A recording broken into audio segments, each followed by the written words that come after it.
Hey guys, Dr. John Russin here, and I want to address an issue that I see all the time in the male, but especially the female fitness population, and that is a push-up. So when I'm talking about a push-up, we're talking about a foundational movement pattern that uses your entire body, uses a strong pillar position from the hips, the shoulder, and obviously the spinal column, and working into a dynamic movement. So many times, ladies cannot string together enough push-ups in a row to get a training effect. So what happens is they drop down onto the knees, and that really just disconnects the kinetic chain. So let me show you what I'm talking about here. I want you to notice my lower back position, but also my hip position when I'm in this kneeling push-up. So as you come into a kneeling push-up, what happens is the hips are no longer in a neutral position.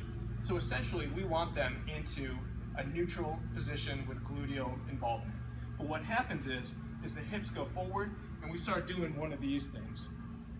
And if you can see at my lower back, it becomes super extended. So we lose that nice neutral moment at the spine. So what that does is disconnects the entire body.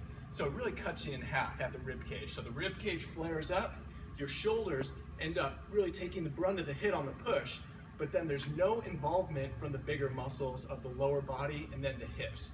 So one of the biggest things that I use with my clients and my athletes is the hands elevated for many people that can't complete a proper push-up. So we're gonna elevate the hands up.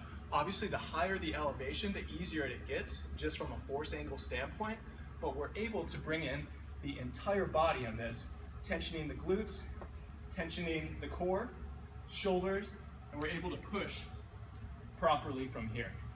So anytime that you're not able to get the amount of reps that you need for a training effect, use the hands elevated push-up instead of the kneeling push-up. Your lower back's gonna feel better, you're gonna be able to progress way better with your strength, and obviously your hypertrophy as well. Thanks guys.